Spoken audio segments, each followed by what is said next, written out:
Nah, untuk pengerjaan soal nomor 3,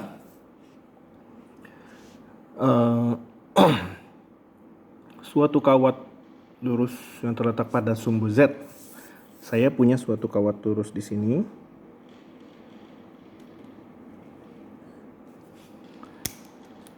Kawat lurus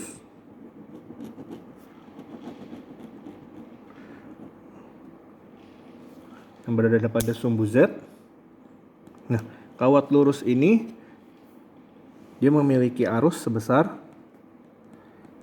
I cos omega T ampere. Nah, di dekat kawat tersebut dengan jarak 5 cm, saya memiliki suatu loop kawat. Saya memiliki loop kawat persegi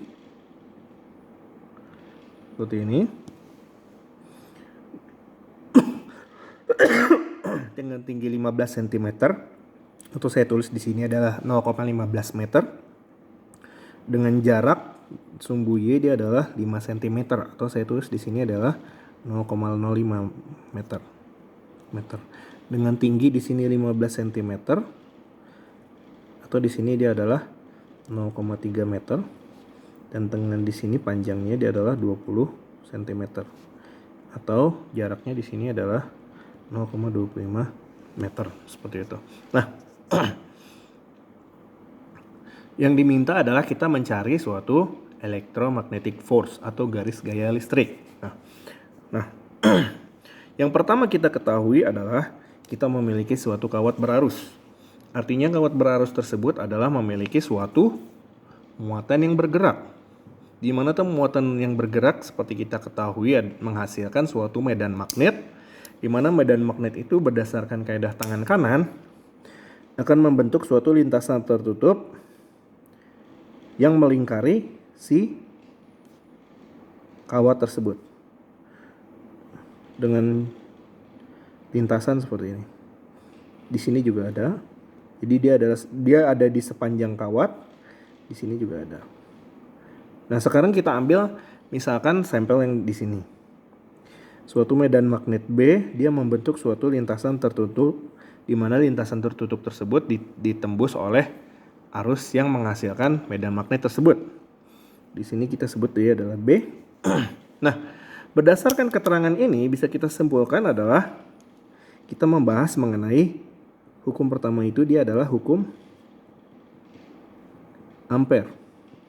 Di mana hukum Ampere mengatakan bahwa suatu medan magnet yang membentuk suatu lintasan tertutup tertentu dihasilkan oleh suatu muatan yang bergerak, atau kita sebut sebagai arus. Dimana kalau kita jabarkan arus ini kan sebenarnya dia adalah terdiri dari rapat arus J dan juga arus pergeseran kan, atau saya sebut sebagai arus displacement. Tapi kita nggak akan detail sampai ke situ. Kita akan fokus karena I sudah kita ketahui, I ini nilainya dia adalah sama dengan ini, I cos omega T. Maka cukup sampai di sini aja. Adalah integral BdL dikalikan dengan integral BdL adalah sama dengan arusnya, seperti itu. Nah, sekarang kita memiliki medan magnet yang melintasi si arus. Nah, medan magnet ini ternyata dia menembus kawat loop di sebelah arus kawat berarus tersebut. Nah, medan magnet yang menembus suatu loop kawat, otomatis dia akan menghasilkan suatu garis gaya listrik di kawat tersebut. Ini sesuai dengan teorema yang hukum Maxwell yang ketiga, atau kita sebut sebagai hukum Faraday.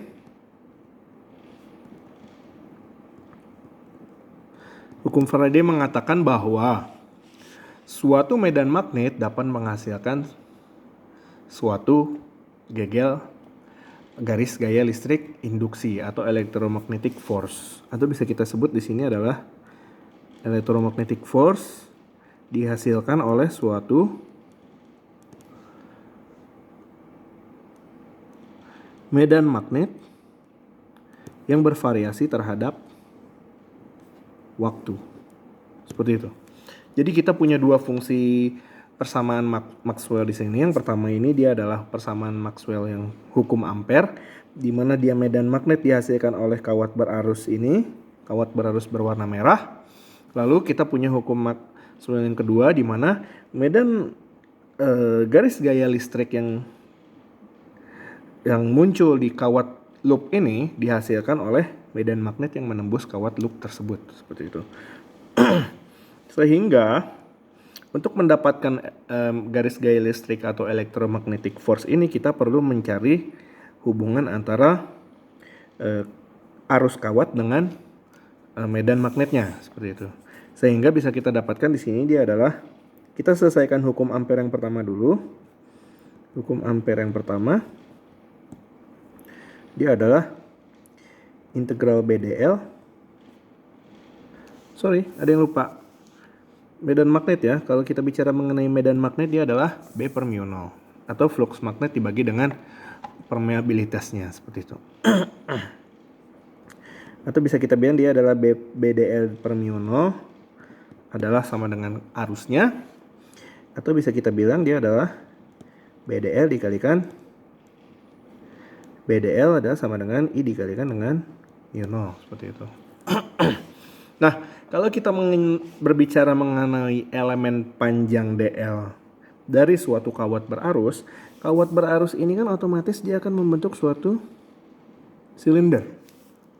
Benar nggak? Karena kita bicara mengenai suatu kawat berarus itu kan dia artinya dia akan menghasilkan medan magnet. Di mana medan magnet ini akan terjadi di sepanjang lintasan kawat berarus tersebut. Artinya dia akan membentuk suatu ruang silinder, seperti itu. Nah, sehingga kalau kita bicara mengenai elemen luas DL untuk ruang silinder, bisa kita sebut dia adalah D rho A rho ditambah rho dV AV ditambah dz AZ, seperti itu. Nah, kalau kita lihat elemen panjang ini kan dz AZ ini kan dia selalu mengarah ke atas. AZ ini kan dia selalu mengarah ke atas, seperti itu kan. Dimana AZ ini dia tegak lurus terhadap si lintasan medan magnetnya, sehingga bisa kita ignore, istilahnya seperti itu. Nah, lalu sehingga bisa kita ignore. Lalu kita bicara mengenai arrow. Arrow itu sendiri juga termasuk adalah arah vektor satuan yang menembus keluar dari silindernya.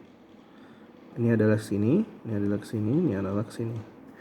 Ini adalah arrow. Di mana arrow itu dia selalu tegak lurus terhadap si lintasan medan magnet. Sehingga bisa kita ignore juga. Karena sesuatu yang tegak lurus apabila kita dotkan dia nilainya adalah sama dengan 0. Nah, kalau kita bicara mengenai lintasan medan magnet B, di mana dia adalah lintasan tertutup, sehingga kita bisa menemukan arah vektor satuan yang searah dengan lintasan tersebut sepanjang lintasan.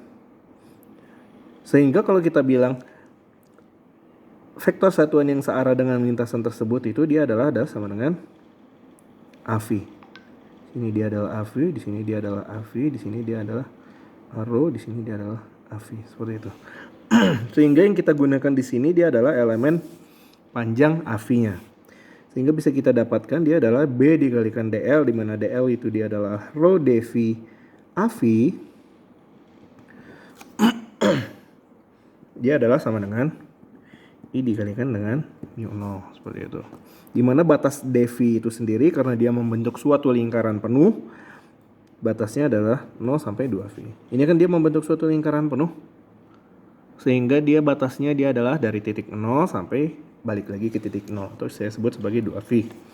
Nah, sehingga bisa kita dapatkan di sini dia adalah B rho dikalikan dengan V dengan batas 0 sampai 2V. Dia adalah I dikalikan dengan mu 0. Sehingga bisa kita dapatkan, ini agak miring.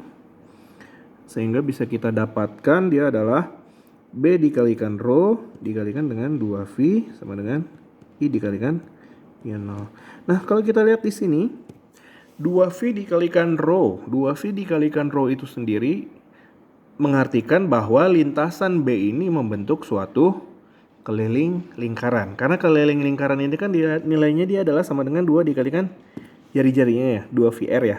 Dimana R ini kan dia adalah jari-jari lingkaran kan, atau kita sebut dia adalah V-nya. Seperti itu. Sehingga lintasan B ini sepanjang lintasan keliling lingkaran besarnya adalah B dikalikan 2 rho. Seperti itu. Nah, 2 V rho, sorry. Sehingga bisa kita dapatkan hubungan antara B dan I dia adalah sama dengan I dikalikan mu 0 per B dikalikan rho dikalikan 2V. Seperti itu. Nah, karena kita bicara mengenai kawat loop yang berada di sumbu Y terhadap si kawat berarus tersebut, si rho ini bisa kita ganti menjadi suatu variabel Y. Atau kalau kita lihat di sini, rho itu kan dia adalah jari-jari si medan magnet. Artinya di sini rho. Kalau kita taruh di sini kan rho ini artinya dia bisa di-replace dengan Y kan, karena dia rho ini sejajar dengan sumbu Y, seperti itu. Atau bisa kita bilang nilai B yang baru dia adalah sama dengan I dikalikan mu 0 per 2V Y kalikan, oh bukan B, sorry, 2V Y, seperti itu. Oke. Nah, ini adalah rumus yang saya sampaikan ke kalian pada saat di ujian. Seperti itu. Artinya untuk menyelesaikan soal nomor 3 ini, kalian perlu melihat dua persamaan hukum Maxwell. Nah, untuk mempermudah kalian itu sebenarnya saya cukup memberikan kalian ini sehingga kalian tidak perlu menyelesaikan hukum ampernya. Nah, sehingga apabila kita sudah mendapatkan B, hubungan antara B dan I, kita bisa dapatkan nilai dari electromagnetic force atau GGL-nya, di mana GGL itu dia adalah min D per dt, saya tarik sini, dikalikan integral dari B ds. Di mana elemen ds, kalau kita lihat suatu kawat loop tadi, di mana di sini adalah Z, di sini adalah Y, elemen luas ds dari kawat loop tersebut bisa kita bilang dia adalah dy dikalikan dengan dz kan, benar gak? Di mana di sini dia adalah batasnya 0,05 sampai di sini 0,05 sampai 0,25, dan di sini dia batasnya adalah 0,15. Nggak kelihatan. Ini 0,15 sampai 0,3. Ada di soal ya. Nah, sehingga bisa kita dapatkan elemen ds ini dia adalah dy dikalikan dengan dz. Sehingga bisa kita dapatkan di sini min d per dt dikalikan integral dari b dikalikan dy dikalikan dz dengan batas dari z0 z1 y0 y1. Atau di sini bisa kita masukkan min d per dt dikalikan dengan integral dari z0 0,15, sini 0,3, di sini ada 0,05 sampai 0,25, dikalikan dengan b itu dia adalah sama dengan I dikalikan mu 0 per 2Vy dikalikan dy dikalikan dz. Nah, I kalikan mu 0 per 2V bisa kita keluarkan sehingga bisa kita selesaikan di sini adalah d per dt dikalikan I kalikan mu 0 per 2V dikalikan integral 0,05 sampai 0,25 1 per y dy, integral di mana integral z kita selesaikan adalah z dengan batas 0,15 sampai 0,3, seperti itu. Sehingga bisa kita dapatkan di sini dia adalah apa? Min d per dt dikalikan I kalikan mu 0 per 2V dengan batas di sini dikalikan dia adalah 0,3 kurangi 0,15 dia adalah 0,15 dikalikan integral 0,05 0,25 1 per y dy. Di mana integral 1 per Y dy kita dapatkan adalah ln Y. Bisa kita selesaikan, dia adalah min D per dt 0,15 I dikalikan mu 0 per 2V dikalikan ln Y dengan batas dia 0,05 sampai 0,25. Seperti itu. Nah, sehingga bisa kita dapatkan di sini adalah min D per dt dikalikan 0,15 dikalikan mu 0 per 2V. Yang perlu kalian ingat dia adalah nilai I ini dia adalah sama dengan I dikalikan cos omega T. Atau bisa kita kalikan di sini adalah I dikalikan cos omega T. Seperti itu. Dikalikan dengan ln 0,25 dikurangi ln 0,05. Nah, seperti itu. Oke? Nah, sehingga bisa kita keluarkan di sini adalah sama dengan 0,15 kali mu 0i per 2V. Nah, cos omega T diturunkan terhadap, ini minus. Cos omega T diturunkan terhadap T. Cos omega T diturunkan terhadap dt itu kan dia adalah sama dengan min sin omega T dikalikan dengan omega ya. Dikalikan dengan ln 0,25 dikurangi ln 0,05. Seperti itu. Sehingga bisa kita dapatkan di sini adalah min dia jadi positif 0,15 mu 0 dikalikan I dikalikan sin omega dikalikan omega dikalikan omeganya saya masukin ke depan sin omega T per 2V dikalikan dengan ln 0,25 minus ln 0,05. Seperti itu. Nah, sebenarnya jawabannya cukup sampai di sini aja sudah cukup. Seperti itu.